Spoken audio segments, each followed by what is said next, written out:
Oh, ingat, baka kang sugatan. Hindi gaano kadali ito pala. Kasi yun, oh, tulis.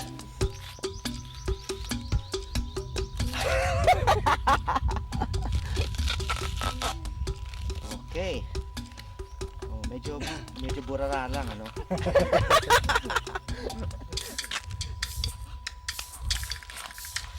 Okay. Okay. Pagkatapos, bago po isa lang. Bihira na magkasiyahan ng ganito ang mga maglulukad o mga nagtatrabaho sa Niyugan dito sa Marinduque. Wala makuprasyon yun. Di, nung pumbo ko, pinagpag ng hangin. Ngayon po ay wala nang natitira. Yun lang. Yan lang po nga rin nakuha ko yun.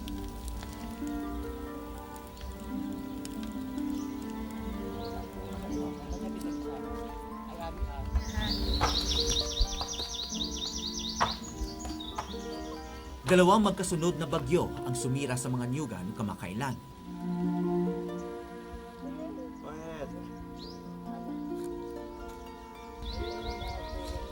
Mula na magsara ang mga minahan sa Marinduque, kopra na lang ang naiwang industriya sa probinsya. Pero nanganganib na rin itong maglaho. Karaniwan ngayon, kakaunti ang makukupros ng tao. Mabuti hanggang may kakapagpautang ay kung hindi sawa ng pagpautang sa iyo, di wala ka na. Baka abuti natin mamatay nila sa gutom.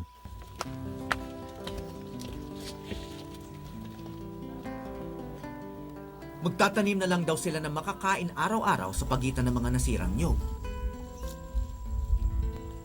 Ang baba lang pala ng ugat, no? Kaya madaling matumba. Ang ninipis pati. Sa mga ganitong panahon sana mapapakinabangan ang Coco Levy. Ang inihulog na buwis ng mga magkokopra noong dekada 70. Pero walang may alam dito kung ano ang nangyari sa ibinayad nila. Kaya ako nagpunta rito para kamustahin ang industriya ng niyog na inaasahan ng milyong-milyong magsasaka sa buong Pilipinas. Nandito rin ako para bisitahin ang isang kaibigan. Edric, ay, kumusta? Sa wakas, nakarating din ako rito. Oo nga eh. Kumusta? Si Lola ko. Uy, si Lola. Nanay. Kapag nasa Marinduque, si Edric Eder ay nakatira sa kanyang lola. At pakain natin si Sir Harry muna. Thank you. Nanay ang tawag niya rito dahil siya na halos ang nagpalaki kay Edric. Ay, nung bata si kasama-sama ko at yung ina naman ay nasa kumbento. Mahal ako niyan. Tuwing bakasyon ay naparito yan. Wala akong masabi sa kanya. Talagang siya mabait. Masunurin. Mula sa pamilya na maglulukad si Edric, pero ngayon researcher na siya ng balita sa aming istasyon. Nang magtapos bilang valedictorian sa public high school dito, nagtulong-tulong ang kanyang angkan para makapagkolehiyo si Edric sa UP Diliman. Malaki rin yung pakinabang ko nga sa trabaho nila sa niyugan. Mula doon sa pagniniyog ng lolo at lola ko na pag-aral ang aking mga tiyo at tiya, pati ang aking ina. Tapos nung ako naman yung nag-aaral, bukod sa scholarship ko, siyempre sila naman yung sumuporta sa akin. Kundi dahil sa niyog, malamang di nakapag-aral si Edric. Pero sisingil pala ang kapalaran na mabigat na kabayaran.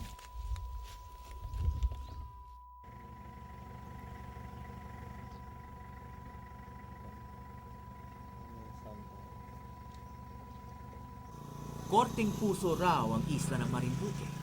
At maski halos walang turismo, kitang-kita ang potensyal nito.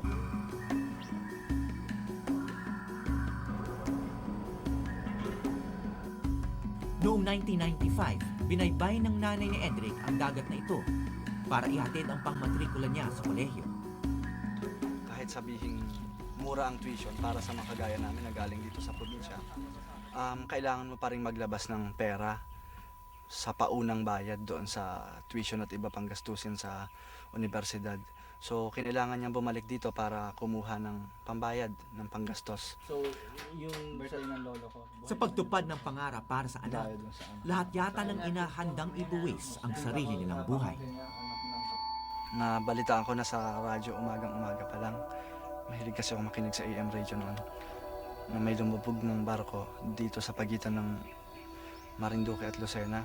Eh di siyempre dahil dito sa amin yun, interesado ako. Baka ako may mga kakilala ako na nandun. Hindi ko naman alam na nandun pala yung mama ko. Tapos nung binabalita na yung mga namatay sa TV, may nakita akong pangalan na kamukhang-kamukha ng pangalan niya. Evelyn Pedar. Wala naman akong alam na ganong apelyado dito. Tapos ganon kasi mag-sign yung mama ko. Magkadugtong yung middle initial tsaka yung apelyado. So parang kinutuban na ako. Nung makuha yung katawan niya, dala-dala pa rin niya yung bag na may laman nga na pambayad ko sa UP tsaka yung application doon sa scholarship ko. Maging makapalis kayo, huwag kayong magparusahan at hindi kayo parusahan ng Diyos. Sanggol pa lang, ulila na sa ama si Edric. Di niya akalain maaga rin siyang iiwan ng kanyang ina. Sobrang yun yung panahon na insecure pa ako, takot sa tao. Yung di ba sa dorm sa first year may mga bumibisita ng mga magulang, mga pamilya. Pupunta sila doon tapos makikita mo yung buong family tapos parang ikaw, andun lang ako sa isang bahagi ng lobby na nanonood. Parang hindi ko alam, siguro may mga panahon siguro doon na medyo naiiyak-iyak na ako dahil naiinggit ako doon sa mga doon sa mga ibang estudyante.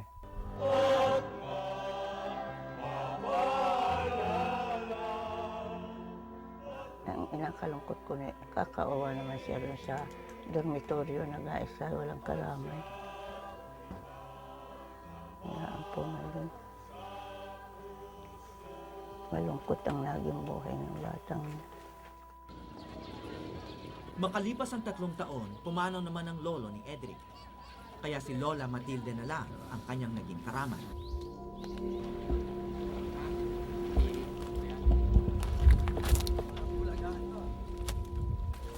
Hindi na bago sa trahedya ang mga Marinduqueño. Toxic na basura pala ito galing mina na pinambak sa dagat.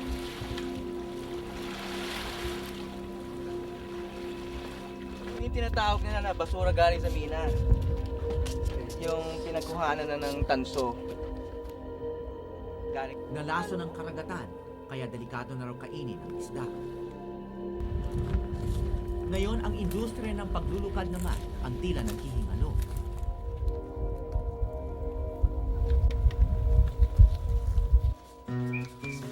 Naaalala ni Edric ang mga pinaglalaroan niyang papel noong siya'y bata pa.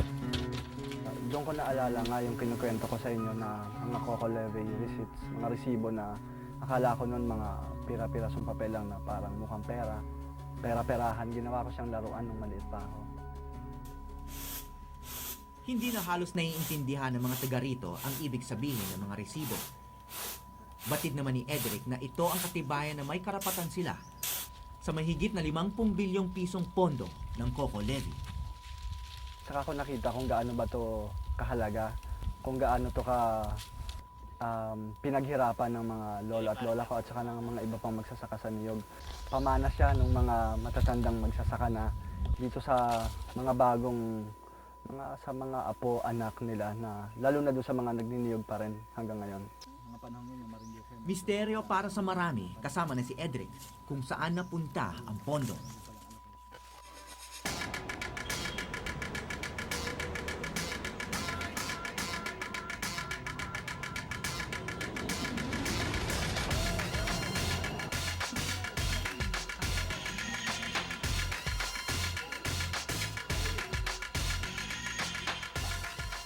Trabaho ni Edric ang paghahalongkat at pag-iintindi sa mga dokumentong kailangan sa pagbabalita. Oo, nung mag-meeting tayo, sabi, walang problema. sa online. Kaya naman maaring siya ang pag-asa ng kanyang kababayang malaman ang kinahinatnan ng Coco Levy na binayad ng mga magsasaka noong martial law. Dito sa mga Noong dekada 80, sinabi ng PCGG na ginamit ni Danding Cojuangco at ng ibang Marcos cronies ang Coco Levy Fund para bilhin ang halos kalahati ng San Miguel Corporation. 20 taon ang hinihintay ang desisyon ng mga korte sa tunay na pagmamay-ari ng pondo ng Coco Levy. Magkatulong naming aalamin ni Edric kung paano aabot ang pondo sa mga maglulukal. Lalo na't lubog na yon ang mga taga-Marinduque. Back to base. Nadiskubre namin na matapos ng maraming taon, pwede na magamit ang kita mula sa Coco Levy. Pero ang planong ito naaprubahan lang ngayong Enero, isang buwan bago magsimula ang kampanya para sa eleksyon.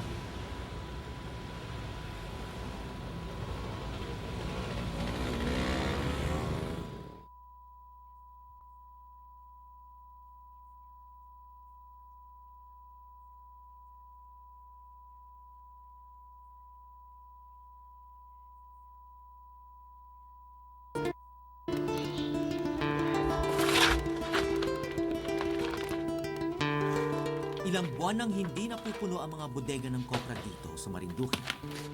Dahil halos wala nang dumadating na kopra mula Bicol at Marinduque, galing pa sa Visayas ang gamit sa maraming paggawaan ng langis sa Luzon. Sa kabila nito, nananatili pa rin pinakamalaking exporter ng coconut oil sa buong mundo, ang Pilipinas. Maraming gamit ang coconut oil. Pero ang mga probinsyang umaasa sa niyog, kabilang sa mga pinakamahirap sa buong bansa, tulad ng Marinduque, kung saan galing si Edric. Matagal nang gustong malaman ni Edric kung saan napunta ang 50 bilyong pisong Coconut Levy Fund. Nagsulat na rin siya ng mga artikulo tungkol dito. Nagbayad kasi ang kanyang lolo't lola ng libo-libong piso sa Coconut Levy. Sana'y huwag mangiming sundan ng pamahalang Gloria Macapagal Arroyo ang panimula ng Korte Suprema nang sabihin nitong ang pondo ng Coco Levy ay pag-aari ng publiko at ng mga magkokoprang matagal nang hinihintay ito. Kundi man lang para sa mga gaya ng lolo kong namatay na pinagkaitan ng pangako ng Coco Levy at sa mga iba pang matatandang nabubuhay at umaasa pa rin para man lang sana sa amin, kaming mga anak at apo ng mga maglingiyog. Ang Coconut Levy ang isa sa mga buwis na ipinatupad noong martial law. Dahil milyong-milyong magsasaka ng kopra ang siningil mula 1973 hanggang 1982, umabot di umano ng 10 bilyon ang koleksyon ng gobyerno. Pero namatay na ang mga tulad ng lolo ni Edric na di man lang nakatikim ni piso sa dibidendo. Noong Enero, tahimik na naglabas ng resolusyon ng PCGG para pakawalan ng halos 2 bilyong pisong kinita ng Coco Levy Fund sa San Miguel Corporation. Sa mga magninyog na nga kaya mapupunta ang pera? O mauulit lang ang fertilizer scam noong 2004 elections? Noong nakaraang eleksyon, ginamit di umano ang mahigit 700 milyong piso mula sa fertilizer fund ng Department of Agriculture para sa kampanya ni Pangulong Arroyo. Pinadaan ang pera sa mga kaduda-dudang foundation. Sa Jimmy. Senator Bobby Tanyada. Office niya sa taas. Fourth floor. Okay.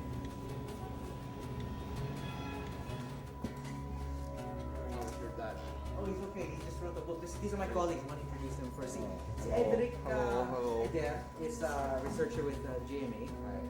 And use of the accrued cash dividends for the payment of the insurance. Matagal nang sumusubaybay sa issue ng Coco Levy si dating Senador Bobby Tanyada. Doon sa resolusyon ng PCGG, wala pang maliwanag kung sino ang hahawak niyang pondong yan, yung dividends na yan, ano ang prosesong dadaanan para magamit yung pondong yan. Doon sa resolusyon, walang binabanggit na ito ay para doon sa mga tinamaan ng bagyo sa Bicol at sa Marinduque na magnyunyog. Wala doon sa resolution na yun. So kung wala sa resolution na sa mga nabagyan,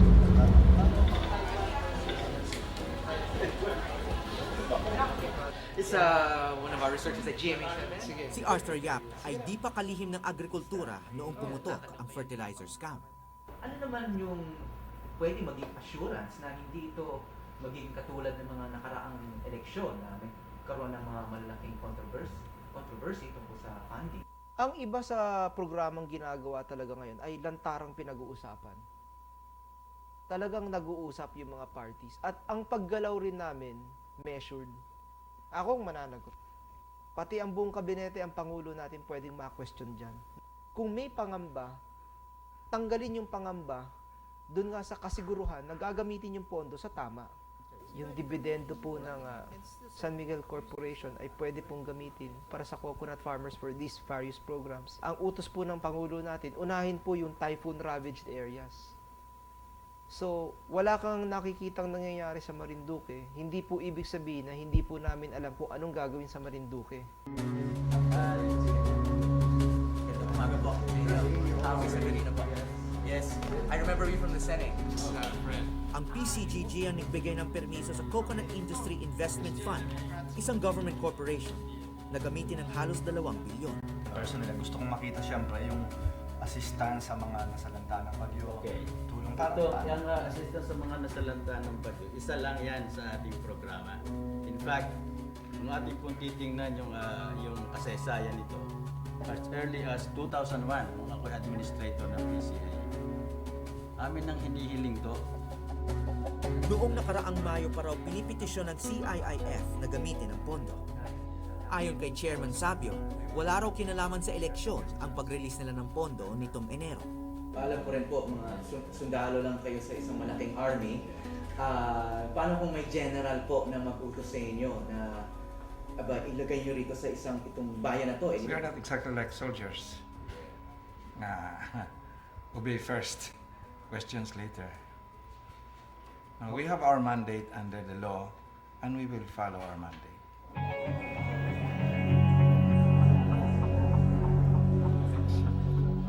Sinubukan naming alamin ang pananaw ng Pangulo tungkol sa pondo. Dito namin siya inabutan sa malaking kumperensya ng mga negosyante. Tiyak na malayo sa isip ng mga narito ang mga maglulungan. Pwede ho magtanong kay Pangulo? Kasi, pero pang isang call. Okay. Habang naglalakad, pwede? Okay lang. Okay. Thank you. Lagi masakit. Mr. President, ma'am, may good news daw galing sa PCGG. Pwede na raw gamitin yung cash dividends.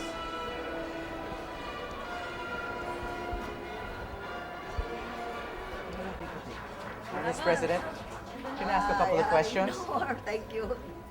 Hanggang ngayon, wala pang pahayag ang Pangulo kung saan talaga gagamitin ang perang galing sa Coco Levy Fund. Sa una, ang gobyerno. Pero sa rally ng mga maglulukad sa Davao noong nakaraang Biyernes, may pangako ang Pangulo. Sisimulan ang pagtupad sa pangarap ng mga mangyonyog na mapakasa kanila na ang mas makatarungan at mas malaking bahagi ng mga benepisyo mula sa Coco Levy Funds.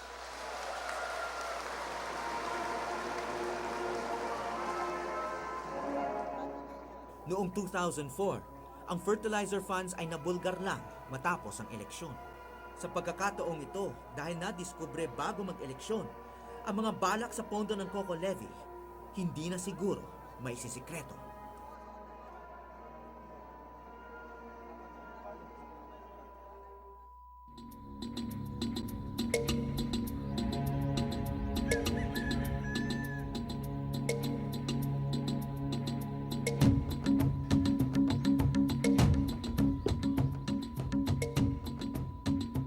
Bumalik kami ni Edric sa Marinduque. Bitbit namin ang pangako ng pamahalaan na magagamit sa tama ang 1.9 billion na ilalabas mula sa mga kinita ng Coco Levy Fund. Dumaan muna kami sa Kapitolyo para ibalita ito kay Congressman Edmund Reyes. Yeah, sorry, we're so late.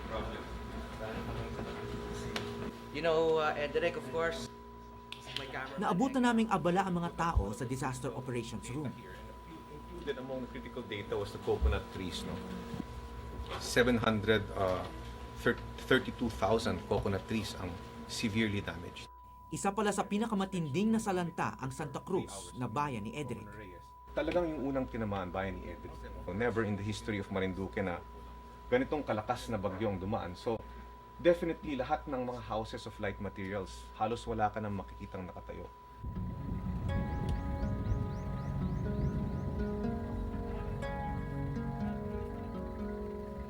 This is a typical farmer na nakita ko. He's trying to reconstruct yung kanyang bahay na totally destroyed. Light materials. Coconut farmer siya. Dinescribe ko nga dati yan, mga parang this. Ayan. Yung component talaga ng damage is over 800 million pesos yung halaga ng mga punong nasira. Ngayon palang narinig ng kongresista na posibleng may dumating na pera galing sa Coco Levy. Binigyan ka rin daw ng 5 million din. Noong nakaraang eleksyon, nakatanggap ang kanyang distrito ng mga farm inputs na nanggaling sa kontrobersyal na fertilizer fund. Ito ay binigyan na namin sa sa mga magsasaka dito sa Marinduque. Okay. Ayon sa records ng Department of Agriculture, 5 milyong piso ang nakatoka sa kanyang distrito. Pinadaan ng Department of Agriculture ang pera sa isang foundation, ang Gabay Masa. And how did they transfer the money from Gabay Masa to your district? Hindi office? po money ang transfer. Goods Paano na yun? talaga. Goods? Yes. Oo. Okay. So talagang yung dumating yan dito, ano na yan eh. They were actual pumps already, mostly pumps. Pero hindi nyo ba nireklamo na out of the 5 million na dapat ibigay sa inyo, 3,250,000 pesos lang yung supposedly, kung talagang like you said, you said, the Gabay Masa gave you the money, basically, there's a difference between 5 million and 3.25 million. So there's a missing amount there. Hindi ko alam kung accurate ito, Howie, because as far as I was told, no, itong pinadala nila is worth 5 million.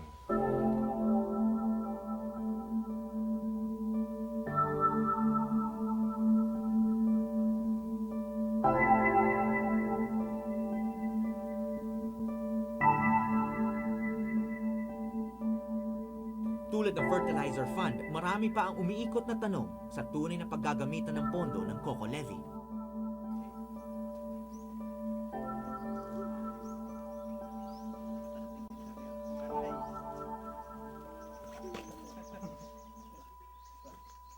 Magandang hapon po. Buti nakabalik na kayo. Dito na po kami. Oy, dito, kumusta? Tara kayo. O, tara.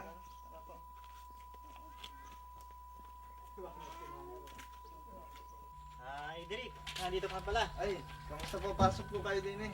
Pakilipat, may balita po kami sa inyo. Kamusta? po kayo. Yan, magandang hapon po. Kung naalala po ninyo yung Coco Levy funds na binawas sa mga bayad sa atin pagka nagpapatimbang ng luka dati, mga 1970s hanggang 1980s. Ang balita po ngayon, may pondo na po, may dividendo na po galing dun sa pondo na yon na balak ilabas ng gobyerno. Ang sabi po nila sa atin ay magagamit daw po, maasahan daw po natin para sa, lalo na sa atin na nasalanta ng bagyo, so magagamit daw po natin. Panoorin po natin yung pahayag ni Secretary Yap ng Department of Agriculture. So, ang gusto kong sabihin siguro sa lola mo, sa mga relatives mo dun sa Marinduque, pagtulungan po natin dahil narito po yung mga resources, narito na rin po yung mga programa.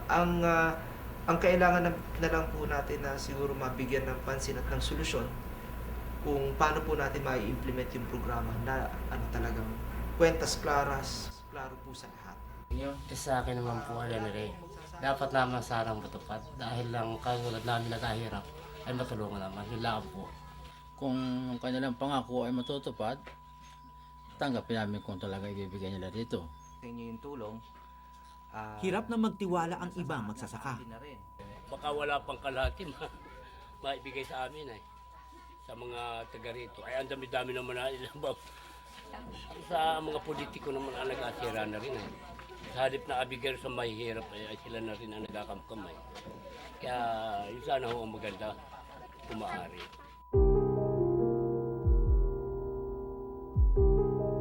wala man silang matibay na pinangahawakan, di man tiyak kung hanggang kailan ang paghihintay. Para kay Edric at sa kanyang mga kababayan, hindi nila hahayaang tangayin na lang ng hangin ang kanilang karapatan sa kinabukasan. Mula sa Marinduque, ako po si Howie Severino at ito ang Eyewitness. Magandang gabi po sa inyong lahat.